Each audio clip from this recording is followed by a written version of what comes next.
આજે ગંગા ઘાટ પર પહોંચી ગંગા પૂજન કર્યું, વિધિવત શાસ્ત્રોક્ત રીતે ગંગા પૂજન કર્યું છે। આજનો દિવસ પણ ખાસ છે કારણ કે આજે ગંગા સપ્તમી છે, ગંગાજીનું અવતરણ દિવસ માનવામાં આવે છે।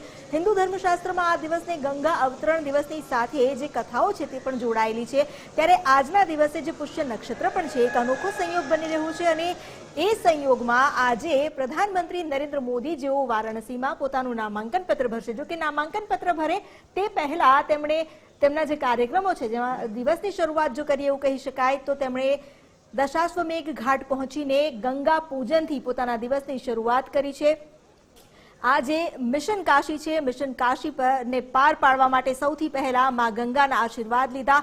જે શક્તિ પ્રદર્શન ગઈકાલે કરવામાં આવ્યું હતું, આજે એક ધાર્મિક સંદેશ સાથે દિવસની શરૂઆત થઈ છે। પ્રધાનમંત્રી મોદી જેઓ દશાશ્વમેઘ ઘાટ પર ગંગા પૂજન કરી રહ્યા છે, વિધિવત રીતે શાસ્ત્રોક્ત વિધાનપૂર્વક આ પૂજન ચાલી રહ્યું છે। પૂજારીઓ જે આ પૂજન કરાવી રહ્યા છે। પ્રધાનમંત્રી મોદી આજે ઉમેદવારી પત્ર ભરવાના છે અને તે પહેલા નામાંકન પહેલા જ તેમણે ગંગા પૂજા કરીને એક સંદેશ તો આપી જ દીધો છે। લગભગ 11:40 તેઓ પોતાનું ઉમેદવારી ફોર્મ ભરશે। તે પહેલા આ ગંગા પૂજન મહત્વનું માનવામાં આવી રહ્યું છે। અહીં આપણે એ પણ બતાવી દઈએ કારણ કે જે પ્રચાર પડઘમ તેજ થઈ રહ્યા છે તેમાં વારાણસીનો કાર્યક્રમ છે, વારાણસી ને પોતાનું ગણીને જે વિકાસ કર્યો છે, જે ઉમેદવારો નોંધાવી રહ્યા છે, પીએમ મોદીએ ગંગા પૂજન કરીને એ સંદેશ પણ આપી દીધો છે કે તેમની જે આધ્યાત્મિકતા છે કે તેમના જે ધાર્મિક કાર્યો છે તે હંમેશા પ્રગતિની દિશામાં રહ્યા છે।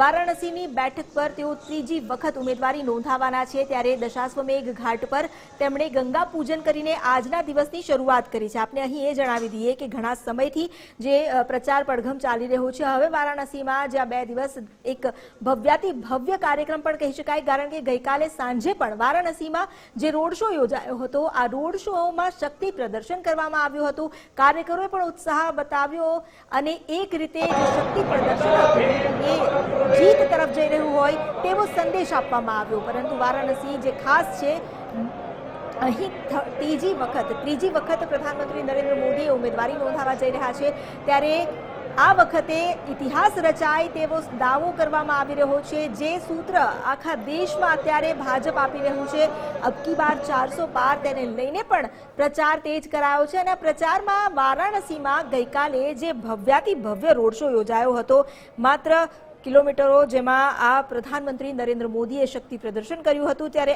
આજે હવે ચૂંટણીને લઈને વારાણસીથી તેઓ નામાંકન ભરવા જઈ રહ્યા છે અને ત્રીજી વાર તેઓ કાશીથી મેદાનમાં ઉતરવાના છે। નામાંકનના એક દિવસ પહેલા પ્રધાનમંત્રી મોદીનો જે વારાણસીમાં ભવ્ય રોડ શો યોજાયો તે પણ એક રીતે વિરોધીઓ માટે સંકેતાત્મક હતો કે આ જીતનો દાવો કર્યો હતો અને આ સીટ પર 1 જૂને મતદાન થવાનું છે, એટલે કે જોઈએ તો છેલ્લા તબક્કામાં વારાણસીમાં મતદાન થવાનું છે। લોકસભાની ચૂંટણીને લઈને આજનો દિવસ એક ખૂબ જ મહત્વનો પણ માનવામાં આવી રહ્યો છે। પ્રધાનમંત્રી નરેન્દ્ર મોદી આજે ઉત્તર પ્રદેશની વારાણસી સીટ પરથી ઉમેદવારી પત્ર ભરવાના છે અને તેમની સાથે ભારતીય જનતા પાર્ટી અને એનડીએના ગઠબંધનના 26 જેટલા વીવીઆઈપી પણ સાથે રહેશે તેવી જાણકારી આપવામાં આવી છે। પ્રધાનમંત્રી સૌથી પહેલા બનારસના દશાશ્વમેઘ ઘાટ પર પહોંચ્યા અને ત્યાં પૂજા અર્ચના કરી। આ પૂજા અર્ચના કર્યા બાદ તેઓ આગળ વધશે। એ પણ જણાવવામાં આવ્યું છે કે તેઓ કાલભૈરવ મંદિરે જઈને દર્શન કરી શકે છે અને ત્યારબાદ 10:15 વાગ્યા આસપાસ તેઓ કાલભૈરવ મંદિરે જઈને દર્શન કરી શકે છે, પરંતુ ત્યારબાદ 11:40 આસપાસ તેઓ પોતાનું નામાંકન પત્ર ભરશે। અહીં જે 11:15 વાગ્યાનો સમય આપવામાં આવ્યો છે તે પહેલા એનડીએના નેતાઓ સાથે એક બેઠકનું પણ આયોજન કરવામાં આવ્યું છે। હવે આ મોદીની જે ઉમેદવારી છે, અહીં જે રીતે 400 પારની તૈયારી કરવામાં આવી છે, વારાણસી અને એટલે કે કાશીમાં ફરી એકવાર જીતનો પરચમ લહેરાવવા માટે પ્રધાનમંત્રી નરેન્દ્ર મોદીએ આગેકૂચ કરી છે।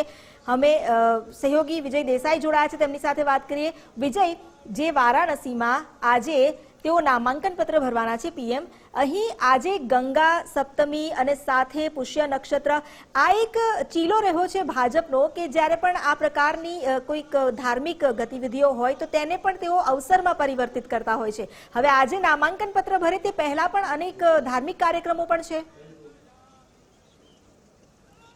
ઐતિહાસિક દિવસ ગણી શકાય લોકસભા ચૂંટણી 2024ની દ્રષ્ટિએ, કારણ કે વડાપ્રધાન નરેન્દ્ર મોદી છે તે આજે વારાણસીની જે લોકસભા બેઠક પરથી ત્રીજી વખત છે તેઓ ઉમેદવારી પત્ર ભરવાના છે. તેમની સાથે ભારતીય જનતા પાર્ટી અને એનડીએના ગઠબંધનના જે ઘણા નેતાઓ છે તે પણ ઉપસ્થિત રહેવાના છે. ઉપરાંત ઉમેદવારી ફોર્મ ભરતા પહેલાનું અત્યારે તેઓ દશાશ્વમેઘ ઘાટ પહોંચ્યા છે અને અહીંયા તેઓએ માં ગંગાની આરતી કરી છે. ત્યારબાદ અહીંથી તેઓ કાલભૈરવ મંદિરના દર્શન કરશે. ત્યારબાદ તેઓ ઉમેદવારી ફોર્મ ભરવા માટે જવાના છે. જોકે 10:45 વાગે તેઓ ઉમેદવારી ફોર્મ ભરતા પહેલા છે તે એનડીએના ઘણા બધા જે નેતાઓ જે આમંત્રિત છે તેની અંદર ઉલ્લેખનીય છે કે 12 મુખ્યમંત્રી, કેન્દ્રીય મંત્રી અને સાંસદો છે તે ઉપસ્થિત રહેવાના છે. તેમની સાથે એક બેઠક કરશે. ત્યારબાદ 11:40 કલાકે એક દુર્લભ કહી શકાય તેવું પુષ્ય નક્ષત્ર, ગંગા સપ્તમી સહિતનું જે અભિજીત મુહૂર્તની અંદર છે તેઓ ઉમેદવારી પત્ર ભરવાના છે અને ત્યારબાદ તેઓ એક બેઠક બાદ છે ઝારખંડ ચૂંટણી પ્રચાર માટે રવાના થશે. જોકે આ બેઠક જે વારાણસી છે ત્યાં ચૂંટણીનો છેલ્લો એટલે અંતિમ અને 7મો તબક્કો કહી શકાય, ત્યારે 1 જૂને મતદાન યોજાવાનું છે. આજે ઉમેદવારી પત્ર ભરવાનું આ અંતિમ તબક્કા માટેનો છેલ્લો દિવસ પણ છે. અત્યારે તેઓ અત્યારે દશાશ્વમેઘ ઘાટ પહોંચ્યા છે, ત્યાંથી તેઓ હવે કાલભૈરવ મંદિર જશે. ત્યારબાદ બેઠક બાદ છે ઉમેદવારી પત્ર ભરવાના છે. ઘણી બધી બાબત ઉલ્લેખનીય એટલા માટે છે કે આ ત્રીજી વખત તેઓ અહીંથી ઉમેદવારી પત્ર ભરી રહ્યા છે. આ પહેલા સૌથી પહેલા જ્યારે તેઓ 2014ની અંદર અહીંથી પ્રથમ વખત ઉમેદવારી નોંધાવી હતી. જોકે ગઈકાલે તેમણે વારાણસીની અંદર 5 કિલોમીટર લાંબો રોડ શો પણ યોજ્યો હતો, જેમાં બાબા વિશ્વનાથના મંદિરમાં પૂજા અર્ચના પણ કરી હતી. 2014 અને 2019માં પણ તેમણે અહીંથી ચૂંટણી લડી હતી અને બંને વખત તેઓએ ન માત્ર જીત મેળવી હતી પરંતુ દેશના વડાપ્રધાન તરીકે દેશની બાગડોર પણ સંભાળી હતી. વારાણસીમાં ફરીથી તેઓ ત્રીજી વખત ચૂંટણી લડી રહ્યા છે અને અહીંથી આજે ઉમેદવારી પત્ર ભરીને ફરીથી ત્રીજી વખત સુકાન સંભાળવાના ઉદ્દેશ્ય સાથે તેઓ આજથી આગામી 100 દિવસના ભવિષ્યની જે રૂપરેખા છે તે તૈયાર કરીને કાર્ય પર લાગી ગયા હોય તેવું લાગે છે. 9 એપ્રિલ 2014નો એ પ્રથમ દિવસ છે કે જ્યારે તેમણે વડોદરાની સાથે સાથે અહીં વારાણસીથી પણ ઉમેદવારી પત્ર છે તે ભર્યું હતું. ત્યારબાદ તેમણે ખુલ્લી જીતમાં સવાર થઈને તે વખતે રોડ શો યોજ્યો હતો અને તે વખતે એક ચા વાળાઓ પણ પ્રસ્તાવક બન્યા હતા.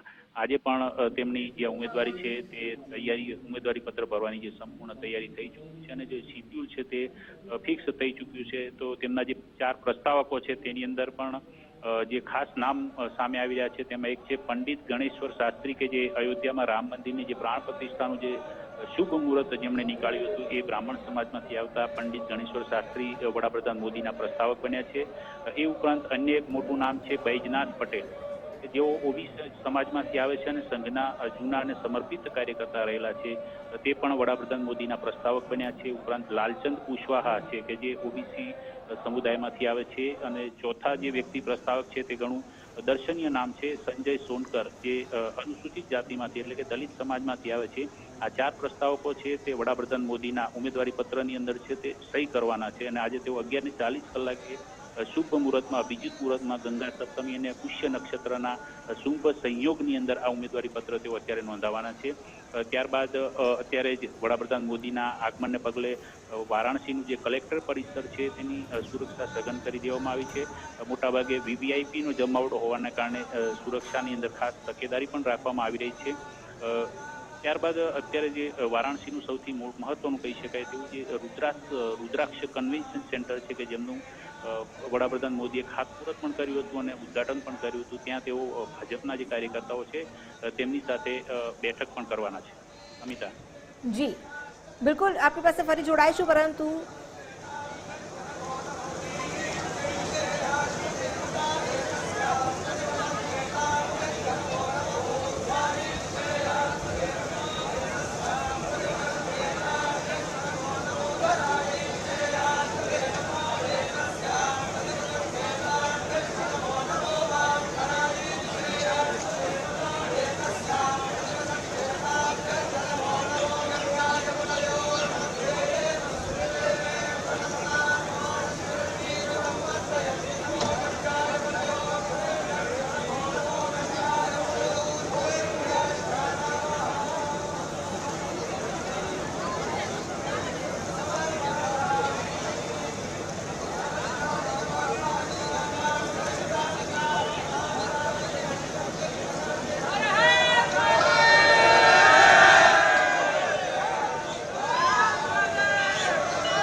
जोड़ा गया संवाददाता देवनाथ पांडे। देवनाथ, आज के पीएम मोदी के कार्यक्रम जिसपे सबकी नजर टिकी हुई है, क्योंकि आज वो नामांकन पत्र दाखिल करने वाले हैं, यहाँ पे गंगा घाट पे पूजन हो चुका है। अब आगे के कार्यक्रम की रूपरेखा क्या रहेगी? कितने बजे कलेक्टर ऑफिस पहुंच सकते हैं?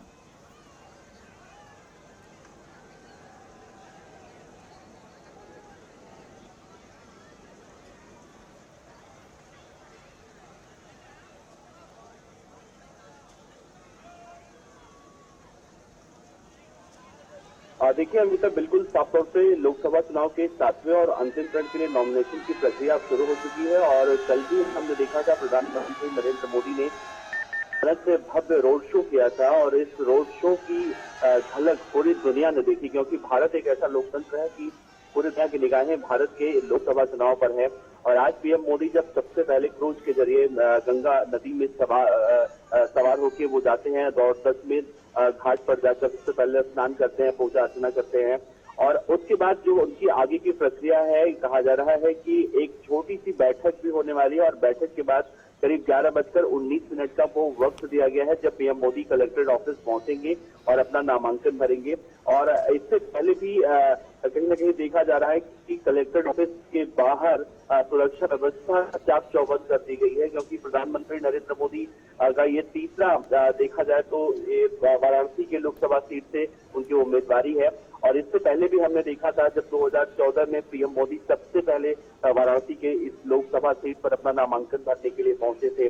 कुछ इस तरह की तैयारियां थी, लेकिन 2019 की मैं बात करूं, मुझे याद है उस वक्त भी कहीं ना कहीं इससे ज्यादा लहर देखने को मिल रही थी और इससे ज्यादा भीड़ देखने को मिल रही थी। और आज एक दिन पहले हम देखें जब कल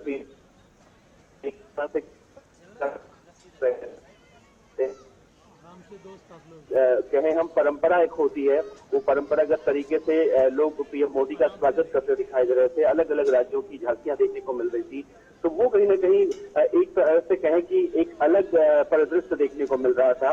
और आज जब पीएम मोदी अपना नामांकन 11:19 पर जो वक्त दिया गया है, कहा जा रहा है कि उस काल जो समय दिया गया वो बहुत ही शुभ माना गया है और इसी कड़ी पर पीएम मोदी नामांकन भरेंगे। और इसके बाद जो है तमाम तरह की जो है तैयारियां और की गई हैं। पीएम मोदी शाम तक बनारस में ही रहने वाले हैं और इसके बाद ये भी देखा जा रहा है, जिस तरह से आज हमने देखा कि बीजेपी अध्यक्ष जेपी नड्डा ने इस पूरे नामांकन प्रक्रिया से पहले जिस तरह से आगाज किया और सबकी निगाहें दरअसल पीएम मोदी के नामांकन प्रक्रिया पर भी टिकी हुई थी। और कहीं ना कहीं पीएम मोदी को लेकर भी ये कहा जाता है कि जब पीएम मोदी बनारस जाते हैं या पीएम मोदी बनारस का जिक्र होता है और उनके पुराने बयान भी निकलकर सामने आते हैं, तो बनारस की जनता वो समय याद करती है जो आज से 10 साल पहले 11 साल पहले था। तो वो बनारस और आज का बनारस बिल्कुल बदल चुका है और बनारस की जनता इस बात को चीख चीख कर कहती हुई सुनाई दे रही है। हम लगातार देख रहे हैं कि पीएम मोदी का कर्ज उतारना है। अब पीएम मोदी का कर्ज जनता कैसे उतारेगी? अपने मत का प्रयोग करके। तो इस तरह से कुछ तैयारियां देखने को मिल रही है अमिता, और ये जरूर कहा जा रहा है कि अब से कुछ वक्त बाद जो है पीएम मोदी 11:19 पर पहुंचेंगे कलेक्ट्रेट ऑफिस और वहां पर नामांकन दाखिल करेंगे। लेकिन इसी बीच मैं बताऊं आपको कि चप्पा इस वक्त सुरक्षा की दृष्टि से पूरी तरह से बहुत ज्यादा वहां पर सिक्योरिटी व्यवस्था देखने को मिल रही है, यानी कि चप्पे पर पुलिस बल एसपीजी तैनात है। किसी भी तरह से कोई भी वहां पर परिंदा भी पर नहीं मार सकता। तो ये तैयारियां हैं बनारस में और खास तौर से देखें हम सबसे हॉट सीट अगर देखी जाए तो बनारस की ही है। और बनारस में जब पीएम मोदी नामांकन भर के वापस जाएंगे, उसके बाद जो है ये कहेंगे कि लोकसभा 2024 का जो एक तरह से कहें नामांकन भरने की जो प्रक्रिया होती है वो कहीं ना कहीं संपन्न होगी। तो इंतजार है उस वक्त का जब पीएम मोदी अब से कुछ देर बाद कलेक्ट्रेट ऑफिस पहुंचेंगे और नामांकन भरने की प्रक्रिया जो उनकी पूरी होगी। बिल्कुल, जो जानकारी आपने दी है, पीएम मोदी जहां पहुंचेंगे और नामांकन भरेंगे, उनके साथ कौन कौन हो सकता है? क्या केंद्रीय कैबिनेट के मंत्री या दिग्गज भाजपा नेता कौन कौन शामिल रह सकता है? देखिए, बिल्कुल साफ तौर से पीएम मोदी जब नॉमिनेशन में जाएंगे तो उनके साथ शामिल होने के लिए, जैसा मैंने जिक्र किया, यूपी, उत्तराखंड और मध्य प्रदेश समेत बीजेपी और एनडीए की सरकार वाले राज्यों के जो मुख्यमंत्री हैं वो तो कल से ही ये देखा जाए तो वहां पर उनके साथ मौजूद हैं और आज भी वहां पर इस तरह से जमावड़ा लग रहा है। लेकिन ये कहा जा रहा है कि यूपी के मुख्यमंत्री योगी आदित्यनाथ, चूंकि यूपी के अंदर बनारस आता है, तो यूपी के मुख्यमंत्री पुष्कर सिंह धामी जो है, उत्तराखंड के मुख्यमंत्री मोहन यादव हो सकती, मध्य प्रदेश छत्तीसगढ़ के विष्णुदेव साय, महाराष्ट्र के एकनाथ शिंदे, ये इन नामों को देखा जा रहा है कि पीएम मोदी के नॉमिनेशन के वक्त वहां पर मौजूद रह सकते हैं। और इसके बाद भी चाहे वो राजस्थान के सीएम हो भजन लाल शर्मा, हेमंत बिस्वा शर्मा, नायब सिंह सैनी हरियाणा के, गोवा के प्रमोद सावंत हो, सिक्किम के प्रेम सिंह हो, ये तमाम मुख्यमंत्री उनके साथ शामिल हो सकते हैं। और नॉमिनेशन के लिए ये भी देखा जा रहा है कि अमित शाह जो कि गृह मंत्री हैं, रक्षा मंत्री राजनाथ सिंह हैं, ये भी पीएम मोदी के साथ नॉमिनेशन के वक्त उनके साथ शामिल होंगे। और एनडीए के जो घटक दल हैं, यानी कि चाहे हम राष्ट्रीय लोक दल की बात करें जिसके अध्यक्ष हैं जयंत चौधरी, जो हफ्ते पहले अपनी नाराजगी कुछ महीने पहले दर्ज करा रहे थे, अब एनडीए में शामिल हो चुके हैं, वो भी यहाँ पर पहुंचेंगे। चिराग पासवान जो लोक जनशक्ति पार्टी के मुखिया कहे जाते हैं, वो भी रहेंगे। अपना दल के जो है अनुप्रिया पटेल रहेंगी, टीडीपी से प्रमुख चंद्रबाबू नायडू रहेंगे, सुहेलदेव पार्टी से ओम प्रकाश राजभर रहेंगे। तो ये जो एनडीए घटक दल में शामिल बड़े बड़े नेता हैं, ये भी पीएम मोदी के इस नामांकन वाली प्रक्रिया में शामिल रहेंगे। और इसीलिए कहा जा रहा है कि पीएम मोदी जब वाराणसी सीट से पर्चा भर लेंगे और उसके बाद एक कार्यकर्ताओं के साथ एक बैठक भी की जाएगी। और जब कार्यकर्ताओं के साथ बैठक होगी, और उसे कहा जा रहा है कि इस बैठक को वहीं पर रुद्राक्ष कन्वेंशन सेंटर है, वहीं पर इस बैठक को प्रधानमंत्री नरेंद्र मोदी खुद अगुवाई करेंगे उसका। और ये भी देखा जा रहा है कि पीएम मोदी के नॉमिनेशन के दिन, यानी कि आज का दिन जो है, ये दिन भी कहा जाता है गंगा सप्तमी। और इसी अवसर पर गंगा स्नान का जो कार्यक्रम है वो हमने देखा पीएम मोदी का सुबह सुबह। और ये जो 11:19 का जो समय दिया गया है, जो शुभ वक्त दिया गया है, कहा ये भी जा रहा है कि जो राम मंदिर के प्राण प्रतिष्ठा के लिए मुहूर्त निकाले थे पंडित जी, उनका नाम गणेश्वर शास्त्री है, और उन्होंने ही कहीं ना कहीं ये जो समय निकाला था। और ये सब लोग, चाहे वो बैद्यनाथ पटेल हो, लालचंद कुशवाहा हो, ये बड़े बड़े जो पुरोहित हैं, पंडित हैं, वो भी पीएम मोदी के साथ रहने वाले हैं। तो हम देखें, एक किसी देश के प्रधानमंत्री का नॉमिनेशन, या प्रधानमंत्री जो 2 बार के रह चुके हैं, अब तीसरी बार जब वो एक बार फिर से अपना पर्चा दाखिल करने जा रहे हैं, यानी नॉमिनेशन फाइल करने जा रहे हैं, तो उनके साथ इन दिग्गज हस्तियों का साथ होना कहीं ना कहीं ये देखा जाए तो ताकत दर्ज कराने जैसी होती है, अपनी ताकत दिखाने की बात होती है। तो ये कहीं ना कहीं देखें अमिता, हम पूरे देश में इस तरह की लहर है। हम लोग भी इस वक्त देश के अलग अलग राज्यों में जाते हैं और लोगों से बातचीत जब करते हैं, तो पीएम मोदी के प्रति जो लोगों की भावनाएं निकल कर सामने आती हैं, वो कहीं ना कहीं हमने कल बनारस के उस रोड शो में देखा, पटना के रोड शो में देखा, या फिर पीएम मोदी जहां जहां रोड शो करते हैं वो वहां पर देखने को मिलता है। यानी पीएम मोदी से लोग इतने ज्यादा प्रभावित हैं, इतने ज्यादा उनके प्रति आकर्षित हैं कि उनकी एक छवि पाने के लिए भी लोग घंटों लाइनों में लगे रहते हैं, भीड़ में लगे रहते हैं। और आज जब वो दिन आ गया है नॉमिनेशन भरने का, तो इसी दिन का इंतजार बनारस की जनता कर रही थी। और हमने देखा बनारस में, अगर देखें हम, एक महीने में लगभग 1 करोड़ से ज्यादा लोग आते हैं, जो पर्यटक होते हैं, भगवान काशी विश्वनाथ के दर्शन करने के लिए आते हैं।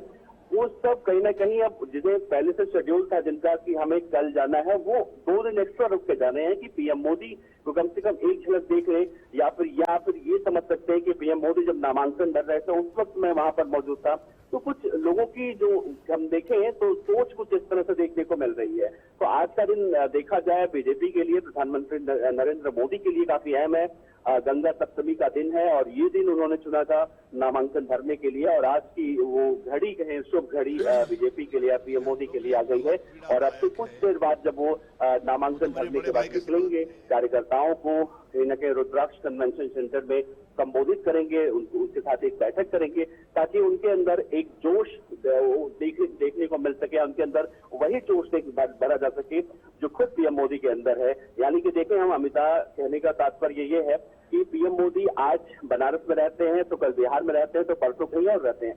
यानी एक आम इंसान सोचता है कि कब सोते हैं, कितना समय आराम करते हैं, देखा जाए तो कभी यहाँ कभी वहाँ, तो लोगों के अंदर, कार्यकर्ताओं के अंदर जोश भरने के लिए कुछ इस तरह से जो है नॉमिनेशन के बाद इस तरह की बैठकों को आयोजित किया जाएगा और इससे कहीं ना कहीं आने वाले समय में बीजेपी के लिए फायदा भी जरूर होगा और कार्यकर्ताओं के अंदर वो जोश भी देखने को मिलेगा। जी देवनाथ, आपने जैसे बताया है कि यहाँ पे बीजेपी की ओर से जो शक्ति प्रदर्शन हुआ है, चाहे वो जनता की भीड़ देख ले रोड शो में या फिर एनडीए के नेता और केंद्रीय मंत्रियों का हुजूम देख ले अभी नामांकन के दौरान, यहाँ पे अगर हम 2009 से ही अगर हम बात करते हैं वोट शेयर की, विनिंग कैंडिडेट के वोट शेयर जो 2009 में तो 30% थे, लेकिन 2014 और 2019 में जो 56 और 63% हुआ। तो अभी के जो हालात लग रहे हैं, आपको ये बखूबी लग रहा है कि यहाँ पे और वोट शेयर बढ़ेगा?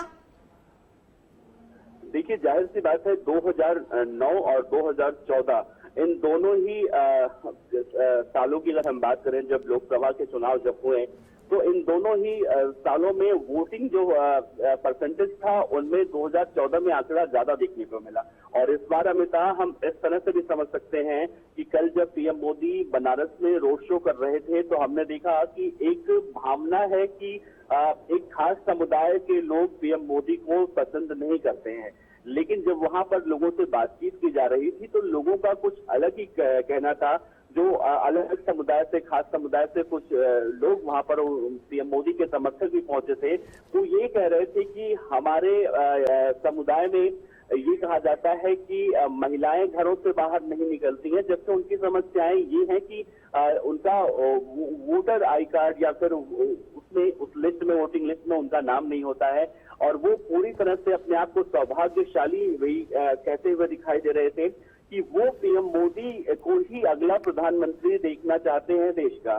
तो इस बात का अगर तालमेल बिठाने की कोशिश की जाए अमिताभ, तो ये जरूर समझ में आता है कि वोटिंग सीट इस बार भी और ज्यादा देखने को मिल सकती है, खासतौर से बनारस की सीट पर। और क्योंकि बनारस को लेकर कहा जाता है और पीएम मोदी को लेकर भी कहीं ना कहीं कहा जाता है, ये धारणा भी बन चुकी है विपक्षी दलों की तरफ से कि पीएम मोदी किसी एक खास दल के लिए काम करते हैं और दूसरे दल के लिए काम नहीं करते। इस तरह की बातें जो फैलाई जाती हैं, लेकिन जमीनी स्तर पर, ग्राउंड जीरो पर ऐसा कुछ नहीं देखने को मिलता।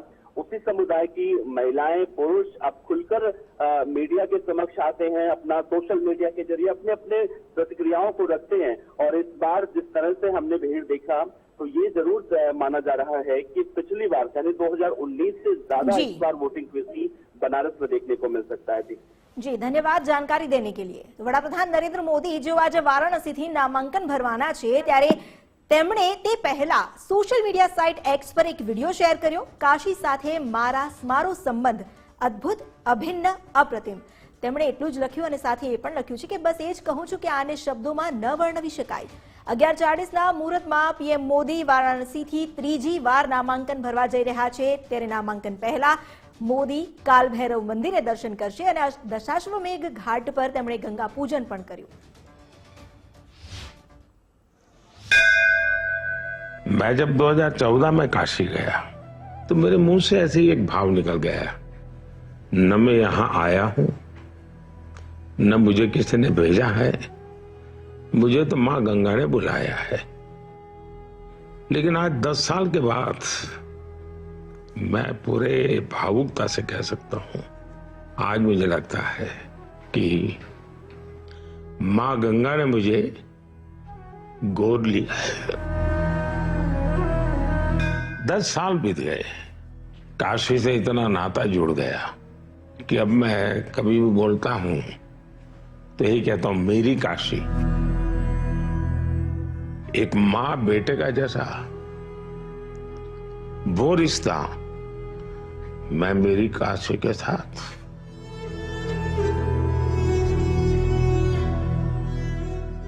लोकतंत्र है, लोगों से आशीर्वाद भी मांगेंगे और लोग आशीर्वाद देंगे भी, लेकिन ये रिश्ता जनप्रतिनिधि वाला नहीं है।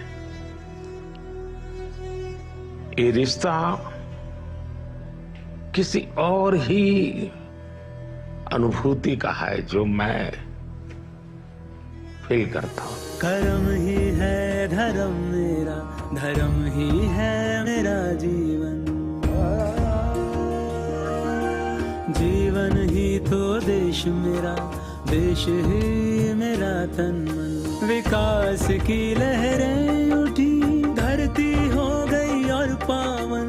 माँ गंगा को शीश झुका के करने आया हूँ मैं नमन। काशी के साथ मोदी जी का अटूट नाता है ही ऐसा कि जब तक बनारस नहीं आई तब तक हमार मन नहीं मानेगा। 10 साल पहले आप लोग हमके बनारस का सांसद बनैला। अब 10 साल में बनारस हमके बनारसी बना देले। काशी हमारे भारत की सांस्कृतिक आध्यात्मिक राजधानी है ही, पर 10 साल पहले देखें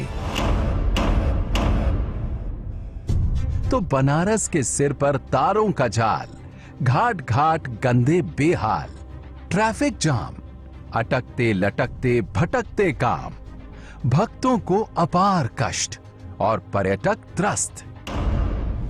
फिर काशी ने चुना नमो को तो 10 साल में तारों के जाल की जगह अंडरग्राउंड केबल्स हैं। जहां जाम लगता था वहां आज शानदार फ्लाईओवर्स हैं। अब दुनिया भर से पर्यटक आते हैं, यहां वर्ल्ड क्लास रेलवे स्टेशन दिखते हैं। काशी वासियों को समृद्धि के नए मार्ग खुले मिलते हैं। देश का पहला मल्टी मॉडल टर्मिनल, दुनिया का पहला फ्लोटिंग सीएनजी स्टेशन, दुनिया का सबसे लंबा रिवर क्रूज, ये नए काशी की पहचान है। अब नए पक्के घाटों पर एलईडी चमकती है। काशी अपनी विरासतों का गुणगान करती दिखती है। मोदी जी ने दुनिया भर के मेहमानों को काशी के रंग में रंग दिया। सपने नहीं हकीकत बुनते, तभी तो सब मोदी को चुनते, तभी तो सब मोदी को चुनते। स्वच्छ, निर्मल, अविरल गंगा भारतवर्ष की ऊर्जा है। काशी और संस्कृति एक ही चीज के, एक ही ऊर्जा के दो नाम हैं। आज काशी बिना रुके, बिना थमे विकास के नित नए रिकॉर्ड बना रही है। कि बाबा की ये नगरी कभी थमती नहीं, कभी थकती नहीं, कभी रुकती नहीं। मोदी जी की भक्ति की शक्ति ने काशी वासियों के सहयोग से साकार कर दिखाया भव्य काशी विश्वनाथ धाम का सपना। काशी करती है और दुनिया देखती है। पहले मंदिर से मां गंगा तक पहुंचने का कोई सीधा रास्ता न था। अब श्रद्धालु काशी विश्वनाथ से सीधे मां गंगा के चरणों को छू सकते हैं। मंदिर तक आने की सकरी गलियों की जगह अब चौड़ी राहें हैं। मंदिर परिसर जो केवल 3000 वर्ग फीट में था, आज 5 लाख वर्ग फीट का हो गया है। पहले जिस मंदिर में मुश्किल से 2-3 हजार श्रद्धालु आ सकते थे, वहां अब परिसर में 70,000 श्रद्धालु आ सकते हैं। 2017-18 में काशी आने वाले पर्यटकों की संख्या 62 लाख के करीब थी। यही संख्या 2022-23 में बढ़कर 7 करोड़ हो गई, जो कि लगभग 12 गुना अधिक है। ये परिसर साक्षी है हमारे सामर्थ्य का, हमारे कर्तव्य का। अगर सोच लिया जाए, ठान लिया जाए, तो असंभव कुछ भी नहीं। काशी से मोदी जी का नाता सतत विकास का है, असीम विश्वास का है। मेरी काशी आगे बढ़ रही है, अपने गौरव को फिर से नई भव्यता दे रही है। काशी के बारे में मैं जितना बोलता हूं उतना ही भावुक होता हूं। जब मोदी जी 2047 तक विकसित भारत बनाने का संकल्प उठा चुके हैं, तो उसका आधार बनेगी विकसित काशी। ये है मोदी की गारंटी। हर हर महादेव। तभी तो सब मोदी को चुनते। पर आज गंगा सप्तमी के शुभ दिन पर मां नामांकन के पूर्व उन्होंने संकल्प लेके पूरे भारतवर्ष के लिए, भारत की ऐश्वर्य आरोग्यता, सभी सुखी रहे, सर्वे भवन्तु सुखिना, ये संकल्प लेके उन्होंने मां गंगा का षोडशोपचार जो पूजन बताया गया है उस विधि विधान से उन्होंने पूजन किया। उन्होंने मां से यही प्रार्थना किया, क्योंकि कलौ गंगैव केवलम, कली में प्रत्यक्ष मां कोई है तो देवी गंगा है। उन्होंने आज नामांकन के पूर्व मां गंगा से यही प्रार्थना किया, जिस कार्य को लेके हम निकले वो फिर पूर्ण करने का हमको आशीर्वाद दे, भारत का हम रक्षा कर सके, भारत की ऐश्वर्य समृद्धि सबके लिए हमेशा हम विकास के लिए कार्य करते रहे, यही उनका संकल्प था। क्या पूजा में मांगा गया एक तरह से, और क्या आप लोगों ने आशीर्वाद दिया प्रधानमंत्री मोदी जी? प्रधानमंत्री जी का जो संकल्प था हमने पूर्व में बताया था, पूरे भारत के लिए सर्वे जना सुखिनो भवन्तु, क्योंकि हम सब भारतवासी जो हैं, एक एक भारतवासी, सभी लोग भारत के जो अनन्य भक्त भी है, क्योंकि भारत माता हम बोलते हैं इसको, देश के अलावा हम भारत माता बोलते हैं, इसलिए भारत के प्रति उन्होंने यही संकल्प लिया। और हम लोग ने भी वेद मंत्र जो विशेष मंत्र बताया गया है उस मंत्र के द्वारा यही आशीर्वाद दिया कि उन्होंने जो 400 पार का संकल्प लिया है मां गंगा और वेद नारायण उसको परिपूर्ण करे, ऐसा हम लोग ने आशीर्वाद दिया। आप लोग की तरफ भी प्रधानमंत्री नरेंद्र मोदी झुक के एक तरह से नमस्कार कर रहे थे, और सभी आप लोग भी 5 पंडित थे, कितने पंडित थे आप लोग ने क्या ग्रीट किया? हम लोग 6 थे, पूर्व 6 पंडित थे, 6 वैदिक विद्वान थे।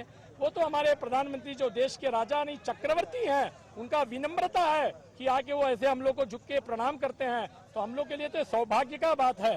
तो हम लोग ने भी यही आशीर्वाद किया कि उनका संकल्प पूर्ण हो और वो आरोग्य रहे, इसी तरह देश की सेवा वो करते रहे, हम लोग का भी यही आशीर्वाद था। अपना नंबर पंडित जी।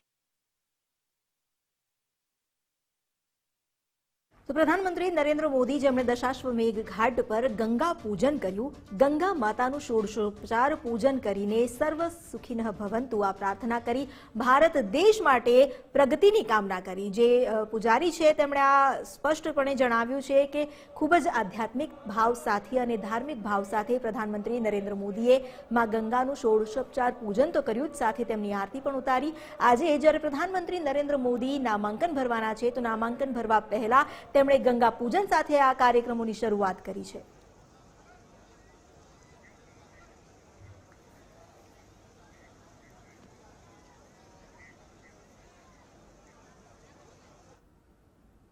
આગળ વધીશું, પરંતુ તે પહેલા રોકાઈએ બ્રેક માટે। આપ જોતા રહો ગુજરાત ફર્સ્ટ।